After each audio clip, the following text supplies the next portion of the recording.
والسلام على رسول الله وآله وصحبه ومن والاه. أيها الإخوة المسلمون في كل مكان، السلام عليكم ورحمة الله وبركاته. وبعد، أتوجه برسالة اليوم لأهلنا في شام الرباط والجهاد والعزة والعروبة والكرامة، شام الانتفاض على الذل، شام التصدي للظلم والظالمين، شام التضحية والفداء، شام الرفعة والإباء. فأقول لهم: سلام عليكم أيها الأحبة الأبطال، سلام عليكم أيها المجاهدون الآمرون بالمعروف والناهون عن المنكر، سلام عليكم أيها المظلومون المقهورون المعذبون. Good afternoon, everybody. Today, the government of Libya announced the death of Muammar Gaddafi. This marks the end of a long and painful chapter for the people of Libya.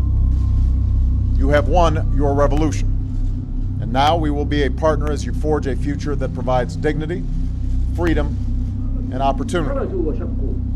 قولوا له: بل أنت زعيم عصابة المجرمين. قولوا له: لقد مضى عهد الإذلال وولى زمن الخداع. Assad will leave power. Assad is standing in their way. And everyone can speculate about what that would mean for President Assad. But the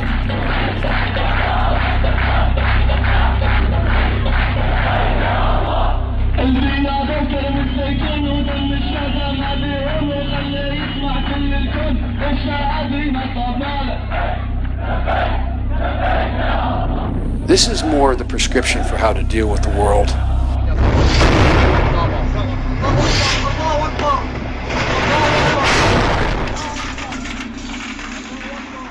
What are the forces at play in the world today? A question that remains unanswered by those entrusted to communicate to us the truth. Yet, we ourselves fall short from attaining it, not for lack of access, but because of an unbroken fear that has obscured our vision. They stand as heroes, but in fact are our destroyers, operating behind the shadows of a grand scheme larger than the destruction they themselves conceive. The goal is imperial domination, and only few have risen against them. The goal is total control in a situation where their own cause is defeating them. The world, stock prices fell like the goal dominoes. Comes from no nation, but an outside force that has taken them hostage. Who their players are, we must know now if we are to defeat them. Yet the question remains: will we do so in time, before it becomes too late for yourselves, for your family, your children, and civilization? This is the true story of Syria.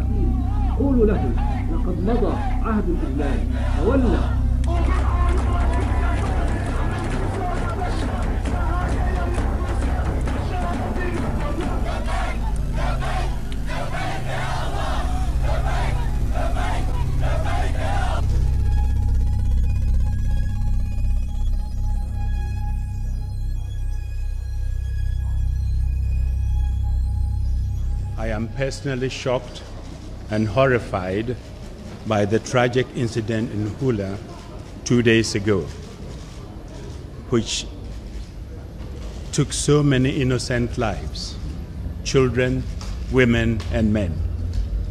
This was an appalling crime, and the Security Council has rightly condemned it. And I extend my profound condolences. The public mind has been drowned out by shouts from the Western sphere of influence, led by former British Prime Minister Tony Blair's doctrine of responsibility to protect, with complicity from the U.S. governments of George W. Bush, continued by President Barack Obama. Hoisting the flag of humanitarian intervention, the U.S., with obscure evidence provided by Tony Blair's British government in 2003, invaded Iraq.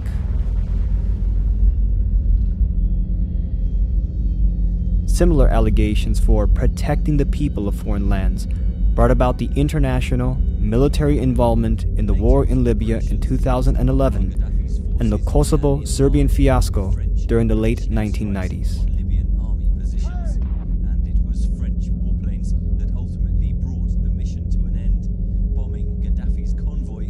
In these cases, under shouts for annihilating a brutal dictatorial regime, which in fact most of them were, false evidence was provided, U.S. constitutional laws violated, all in the name of toppling dictatorial regimes under the auspices of protecting their civilians.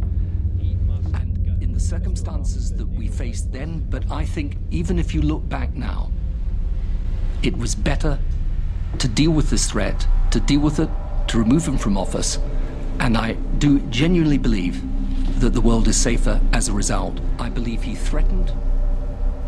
It is under this scope by which we are to examine what occurred in Hula, Syria, May 25th, 2012. This particular tragedy has again drawn the attention of the world to what is happening in Syria. Для нас совершенно не является главным, кто является во власти в Сирии, какой режим в Сирии. Главное для нас обеспечить прежде всего прекращение любого насилия. But the urgent thing now is to try to get such a political process started under whatever terms can be agreed between Kofi Annan, the Assad regime, the relevant opposition forces in Syria. That is what we are all united about doing. И когда некоторые наши партнеры, особенно из числа стран, которые расположены ближе к Сирии, чем Россия или Великобритания, начинают говорить, что только смена режима решит проблему, у меня возникает сомнение в искренности их заявлений о том, что они хотят прекратить насилие, помочь прекратить насилие.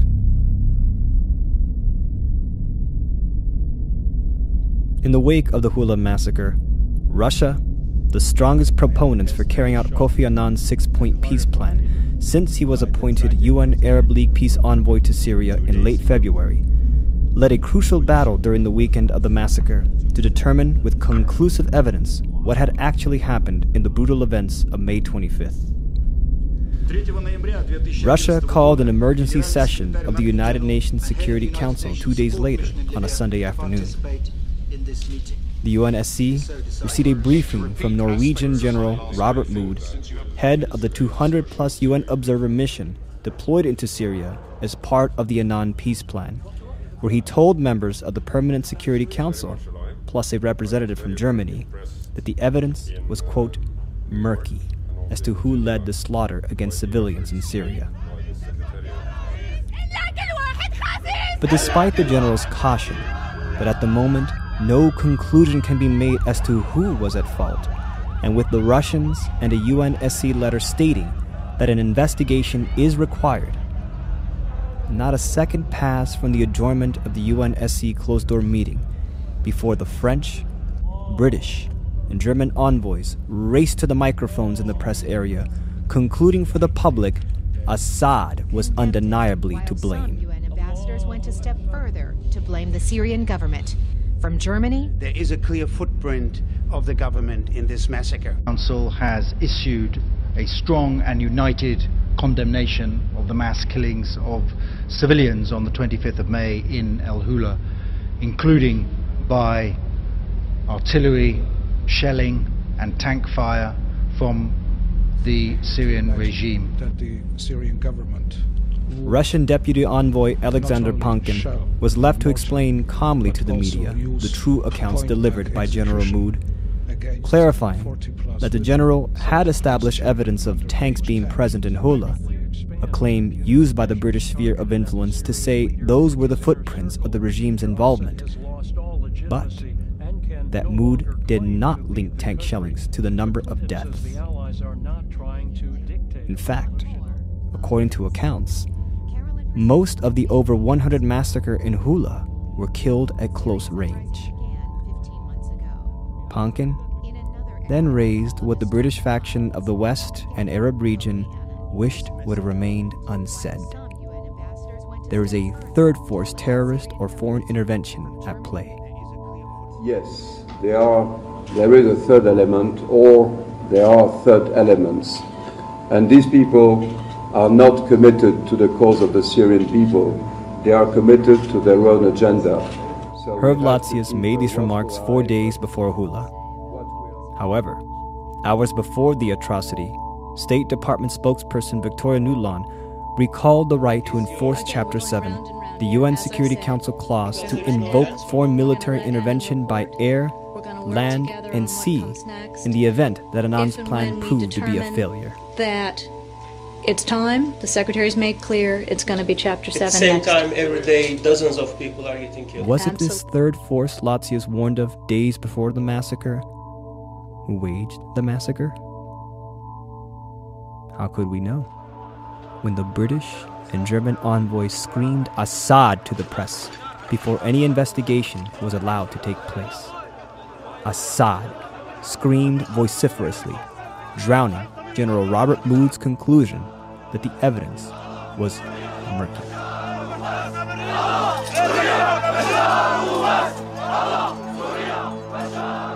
We would do that with our allies, bearing in mind, of course, what can be secured at the UN Security Council and what is practical and effective. So we're not ruling anything out, but a military intervention in Syria, as I've always pointed out, would have to be vastly greater in scale than was the case in Libya. There seems to me to be only one other alternative. Members of the international community are left with the option only of having to consider whether they're prepared to take actions outside of the Annan Plan and the authority of this council.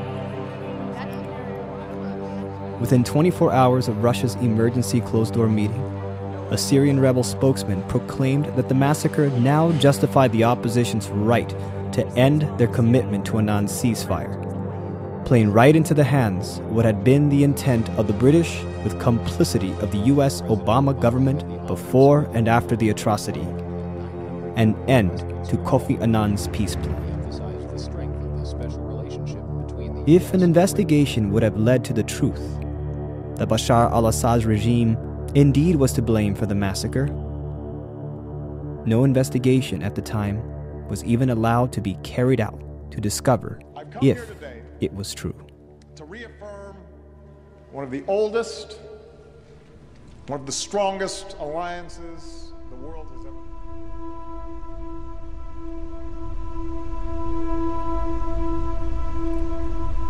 A few days after the hideous bloodbath in the Syrian city of Hula, 11-year-old Ali al-Sayed suddenly became famous in the Arab media. When armed men invaded the house of his family in Hula and murdered all the members of his family in cold blood, little Ali also dropped to the ground. The blood of his dead mother, who lay next to him, colored his clothes red. This saved his life, because the murderers thought that Ali was also dead. It is striking that the 11-year-old Ali twice described the murderers of his family as men with shaved heads and long beards. This definitely does not fit the soldiers of the Syrian army, but rather points in the direction of... According to eyewitness testimonies, the massacre happened during the time frame after the Friday prayers, when Sunni rebels attacked 3 Syrian army checkpoints around Hula. Despite the fact that Hula has a more than 90% Sunni population, almost exclusively families from the Alawi and Shia minorities in Hula were killed. Those killed include members of the Alawi family Shomalia and the family of a Sunni member of parliament, since he was considered as a government collaborator. Immediately after the massacre, the culprits filmed their victims, representing them as Sunni victims and distributing the videos on the internet. Are the preferred targets of hidden terrorism by the armed resistance. Taxi drivers, street vendors, mailmen, especially civil functionaries, were innocent victims of acts that went from simple assassination to gratuitous barbarity.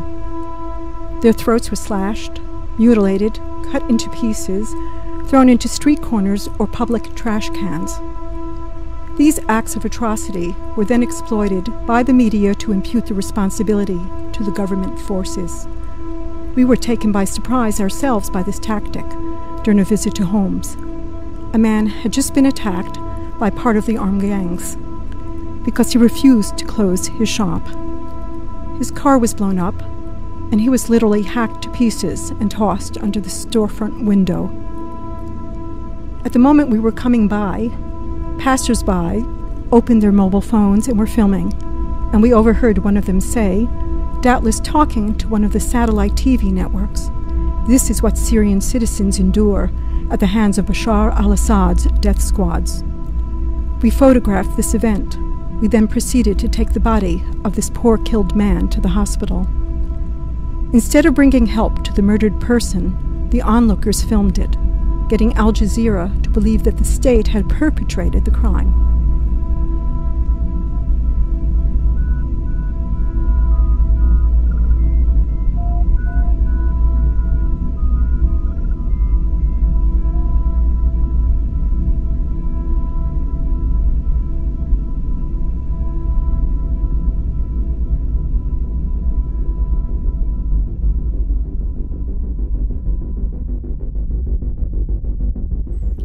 Saudi Arabia and other Persian Gulf monarchies and emirates provide an estimated $500 billion a year to radical Salafi networks, including the various Al-Qaeda groupings that are engaged in violent destabilizations, including the ongoing armed rebel operations in Syria. In recent weeks, these funds have facilitated a flow of weapons and paid foreign mercenaries into Syria via bordering countries, including Iraq, Lebanon, and Turkey.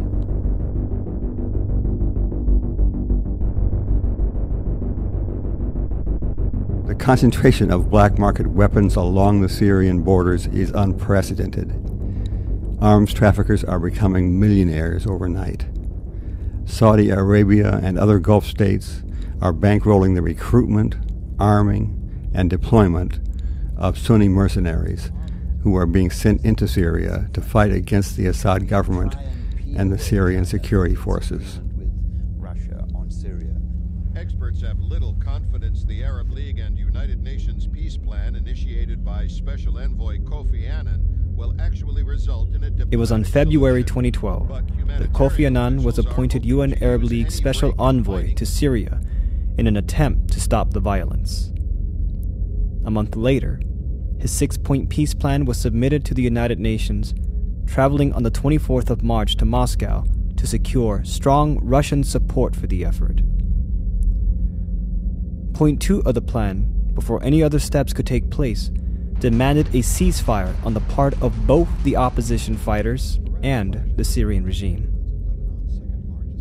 But Kofi Annan should have been told, you are dealing with a third element, not two. A third force, void of national loyalty, distilled from 3 key players: Saudi Arabia, the UK, and the United States. The Annan plan isn't failing. It is under attack. When you see a lot of money in Syria, then I believe that Saudis. تشهده سوريا الآن أساسا هو مشروعا أمنيا عسكريا، يعني بمعنى أدوات عسكرية بطابع أمني. أدوات عسكرية بطابع أمني، يعني كل هذا الطيف الذي تشهده سوريا هو أدوات عسكرية لكنه بطابع أمني استخباراتي. هذا نظام ما بيهمه لا العالم ولا أي شيء، يعني الموضوع أكبر من موضوع النظام. ليه؟ لأنه النظام مدعوم أصلا دوليا ومدعوم من قبل إسرائيل أصلا. We are completely against arming the uprising, as well as we are against foreign intervention. We declare that very clear, very loud.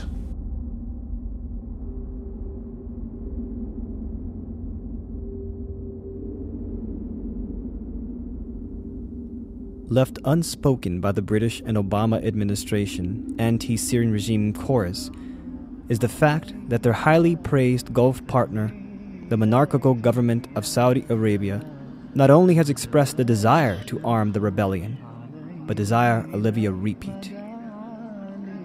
Few have exposed or accused not only that they intended, but already are, and in fact have been funding terrorist networks now said to have infiltrated the region before the uprising ever occurred, to the tune of $500 billion a year.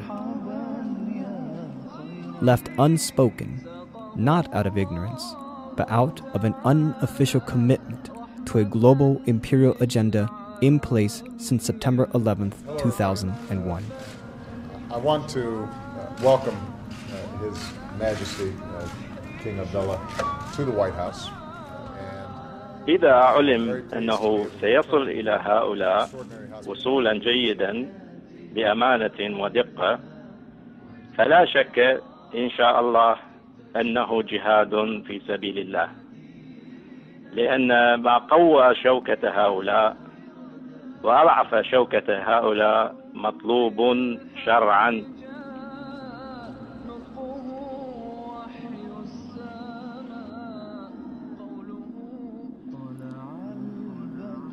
During the uprising, Saudi Arabia and the Gulf neighbors said to be hiring mercenaries to operate in Syria have since established refugee camps within Turkey's borders. Through their Islamic Relief Agency and with Saudi Army medical staff, they have been operating these camps with assistance by Turkish authorities. What goes on inside these camps? Almost no one can verify. International organizations are not allowed to enter them as they are prevented by Turkish authorities. The argument is that the refugees are not under refugee status. They are guests, and therefore not covered by international refugee conventions. What goes on within these camps, therefore, is the business of the Saudis, some Turks, their guests. No one else.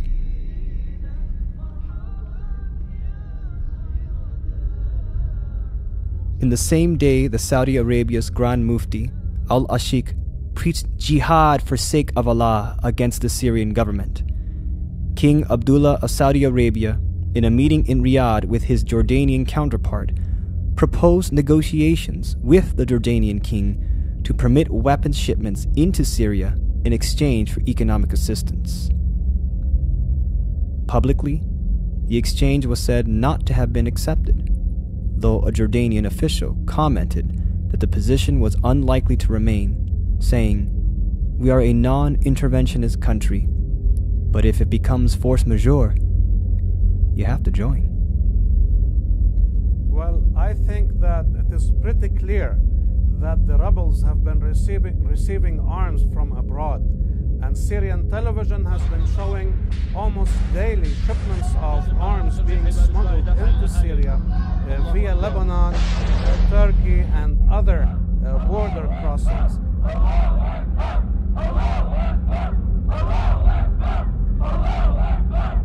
نحن منذ البداية رفضنا التدخل في الشأن الداخلي لسوريا، لأن التدخل السوري والتدخل الخارجي في الشؤون السورية لن يخدم سوريا لا حكومة ولا شعبا. التدخل الخارجي سيزيد من تعقيد الأزمة، لذلك قلنا أن الحوار هو الحل الوحيد كمخرج للأزمة السورية. نحن عندما رأينا موقف روسيا كان موقفا حكيما، موقف الصين، لأن فعلا التدخل الخارجي، ولنا أمثلة كثيرة في المنطقة، عندنا أمثلة كثيرة في المنطقة. إلى أين أدى التدخل الخارجي العسكري في شؤون دول؟ هل أدى إلى الاستقرار؟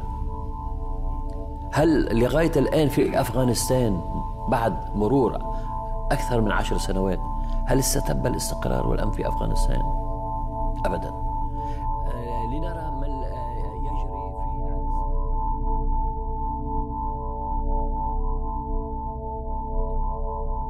Few have dared to come forward under the condition of anonymity, warning that the Saudis are beyond negotiations and public annunciations for jihad against Syria. They are, in fact, working behind the shadows they themselves cast to feed the conflict, sabotaging Annan's peace effort. A top Arab diplomat revealed in publications on March 17th that Saudi Arabia was in the process of delivering equipment to rebel fighters in an effort to militarily overpower the Syrian army. The weapons would be traveling through Jordan, where it was admitted later that Saudi King Abdullah in fact did discuss with the King of Jordan. Later, a Western diplomat in Ankara, Turkey, stepped forward and leaked that rebel fighters are being armed by Saudi Arabia and their Gulf state neighbor Qatar. The diplomat disclosed, though at first, anti-regime activists only smuggled small quantities of light weapons purchased on the black market in Hatay of southern Turkey and brought to Syria's Idlib province. As of late May 2012, the loose assortment of rebel groups had received multiple shipments of arms that included AK-47s, BKC machine guns, rocket-propelled grenades, and anti-tank weaponry from the monarchies of the Gulf. From Ankara, the Western official cautioned, officially, no one will admit it. Nonetheless, the weapons provided by Saudi Arabia and Qatar are going through Turkey, with Turkish intelligence units fully aware, as they are responsible for vetting who is eligible to receive arms and who is not. A vetting procedure that both U.S. officials and Arab intelligence officers have informed journalists that a small number of CIA officers in southern Turkey are similarly involved in, all intersecting the unverified activities of Saudi Arabia's Islamic Relief Camp and their guests. للتطلعات والمطالب المشروعة للشعب السوري في الحرية والديمقراطية وحقه في رسم مستقبله واختيار حكامه وفي التداول السلمي للسلطة، إدانة أعمال العنف والقتل وإيقاف نزيف الدم والتمسك بالحل السياسي والحوار الوطني ورفض التدخل الأجنبي في الأزمة السورية التي تعيشها الشعوب العربية المنطقة العربية. هدفه أن يساهم في الحفاظ على أراضيها وسيادتها الإقليمية التي تعيشها الشعوب العربية. لا أحد يريد الإضرار بسوريا، ونحن نعم مع فكرة تسليح المعارضة التي تقاتل من أجل حريتها وحياتها. تناقش وأيضا المنطقة العازلة هل ستناقش؟ وهناك واضح خلاف بين الطرفين. احنا تروح تدخل بيننا خلاف وما في خلاف، هذا شيء ثاني.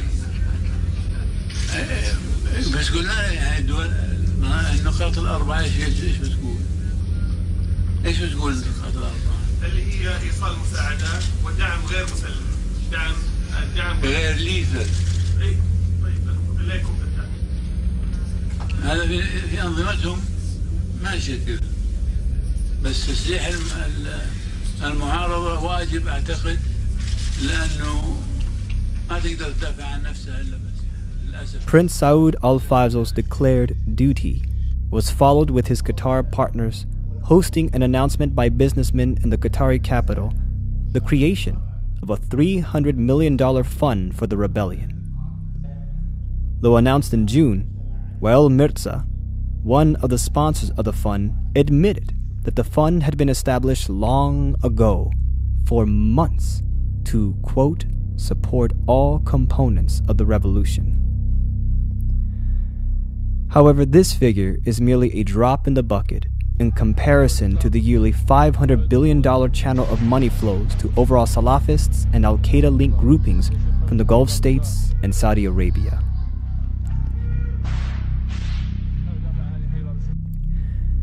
It is within this backdrop that Syrian expert in strategic affairs, Salim Harba, disclosed that the arrests of 700 gunmen in Bab al-Amr in early March were composed of gunmen from the Gulf states, Iraq, Lebanon, with Qatari intelligence agents among them. Salim said these men were stripped of weapons made in Europe, America, and Israel, including Israeli grenades, night binoculars, and communication systems. 60,000 rounds of ammunition were also confiscated in Lebanon around the same period, found hidden within 2 vehicles on board an Italian container ship. Intercepted in the Mediterranean Sea, like the seizure in Bab el-Amr, officials found rocket-propelled grenades and heavy-caliber ammunition. It's time for that regime to move on, and it is time to stop the killing of Syrian citizens by Al-Qaeda. Permanent members of the Security Council using their veto when people are being murdered, it is just despicable. And I ask, whose side are they on? They are clearly not on the side of the Syrian people.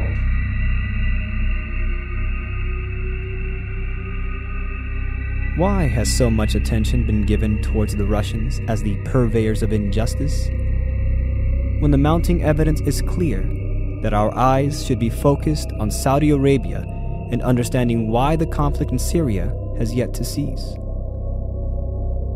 Were the arms confiscated part of the overall Saudi plan, left intentionally unnoticed by the UK and US? Or perhaps was it simply just Saud al-Fazl's duty?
LaRouche Pack editors discovered through announcements made January 14, 2012, in the heat of the Syrian crisis, that British Prime Minister David Cameron met with King Abdullah of Saudi Arabia in a one-day visit to Riyadh.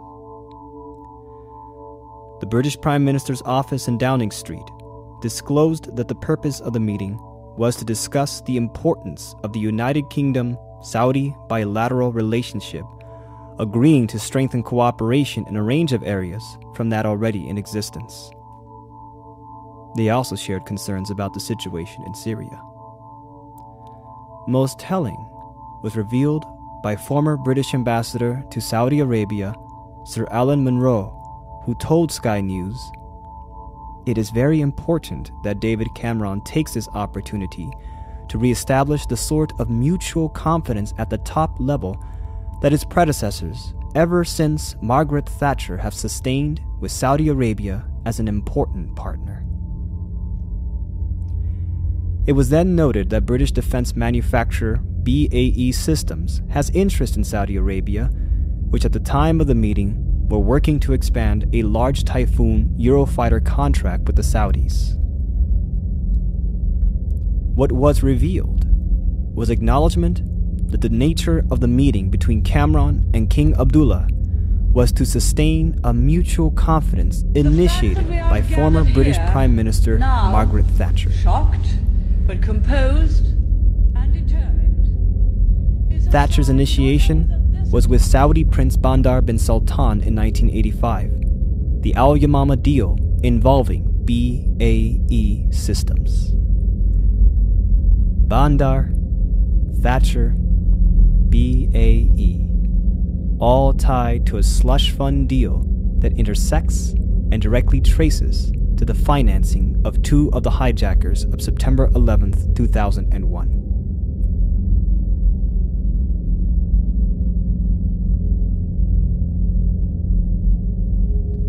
Nawaf al-Hazmi and Khalid al-Madar were two of the 5 terrorists who hijacked American Airlines Flight 77, crashing it into the Pentagon. They both were harbored by 2 Saudi intelligence operatives, Ammar al-Bayoumi and Osama Basnan.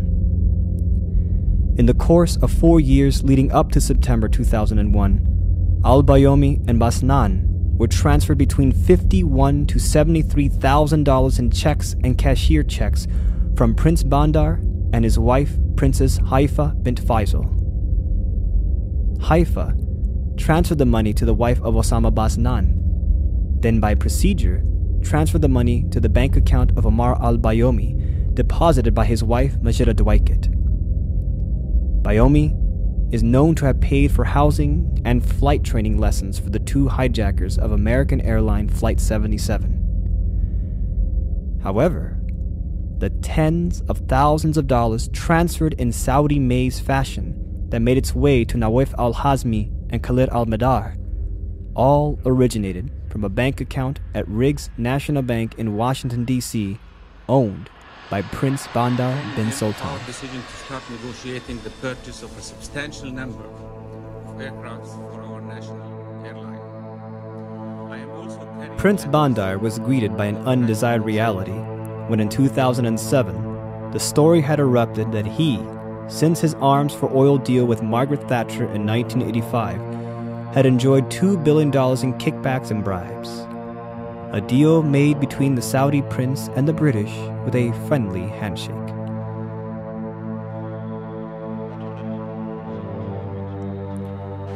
However, the overall Al-Yamama deal for BAE weapons in exchange for Saudi oil during the 22-year span between 1985 and 2007 shored up $80 billion to $100 billion that was never accounted for.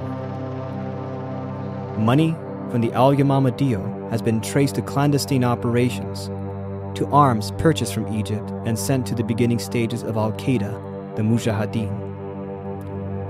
Tens and thousands of dollars were directly given to 2 of the 9/11 hijackers, whose funds originated in the same bank account of Saudi Prince Bandar, who for 22 years received billions of dollars for brokering the Al-Yamama BAE for Saudi oil exchange with British Prime Minister Margaret Thatcher.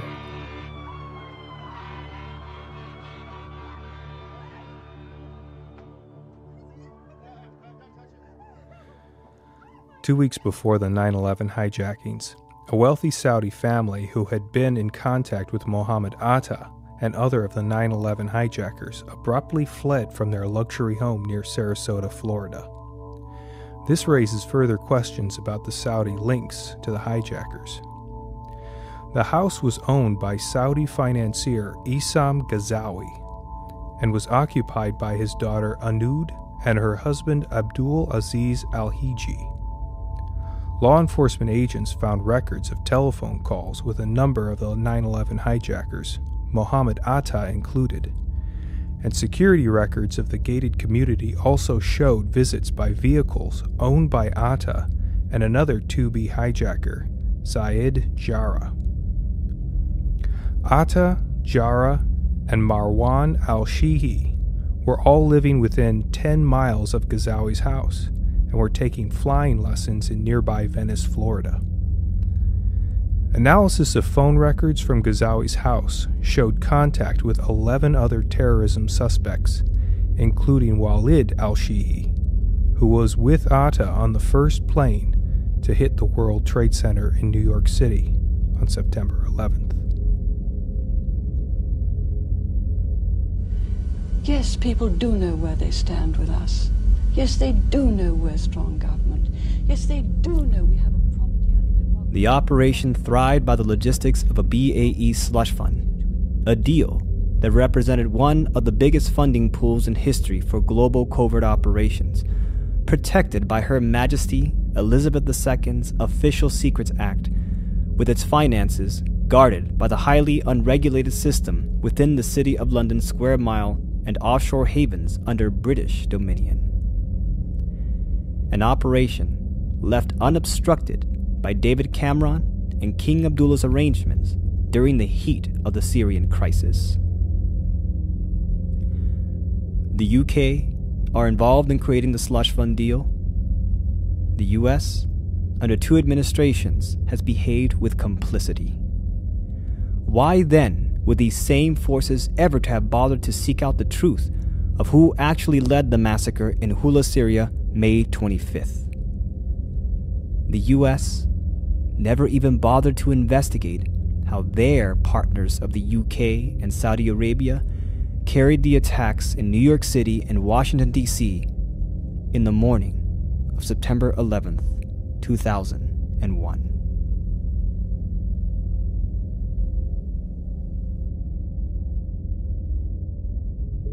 يضم مجموعة من اللصوص السراق الذين ينهبون ثروات سوريا وخيراتها بالحديد والنار.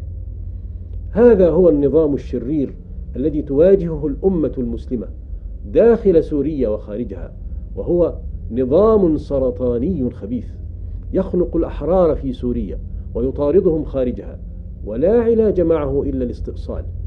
ومن حق أهلنا في سوريا ومن حق الأمة كلها أن تستخدم ما تراه من وسائل لاستئصاله.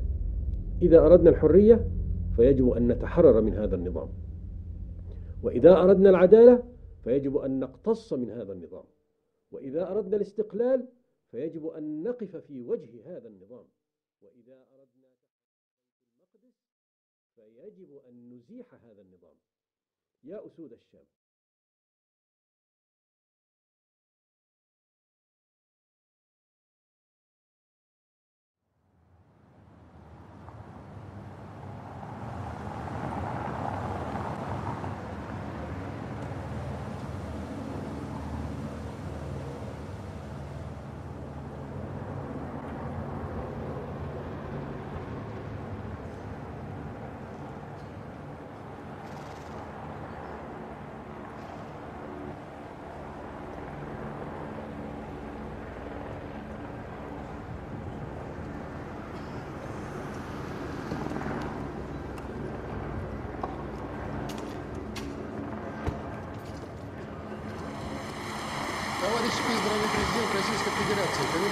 Президент Российской Федерации Владимир Владимирович Путин.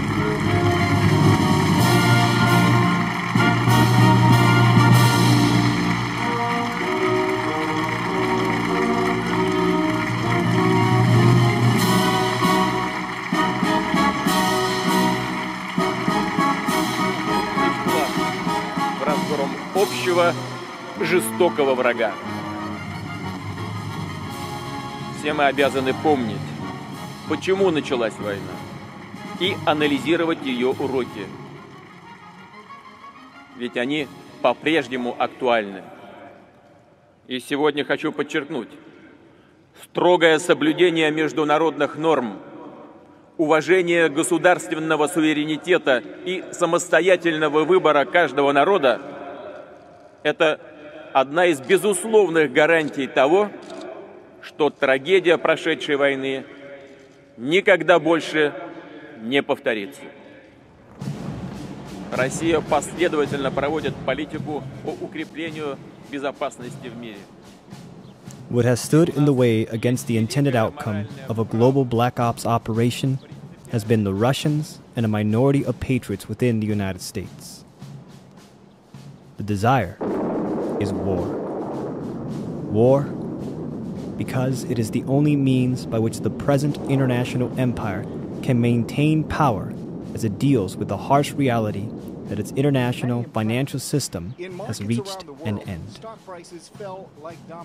They would rather see a world engulfed by war, savage destruction, and famine then witnessed the rise of an alternative asserted through the powers of national sovereignty against the ancient rule of monetary law.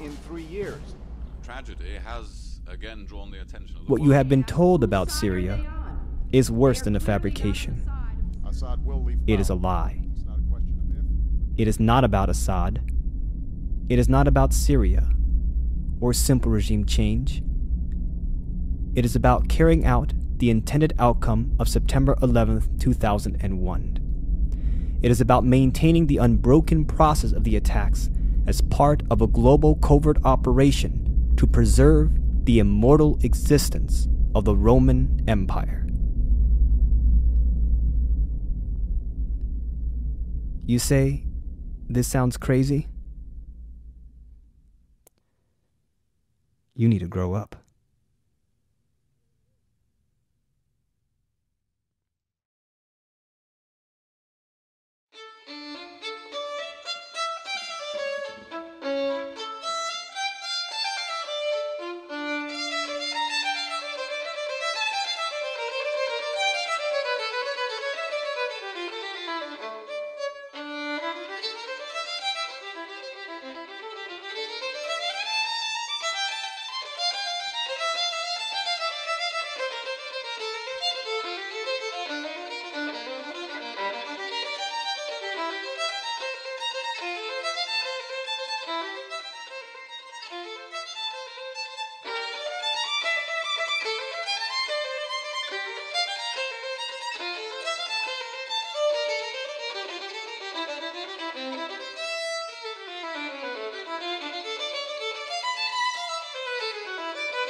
Thank you.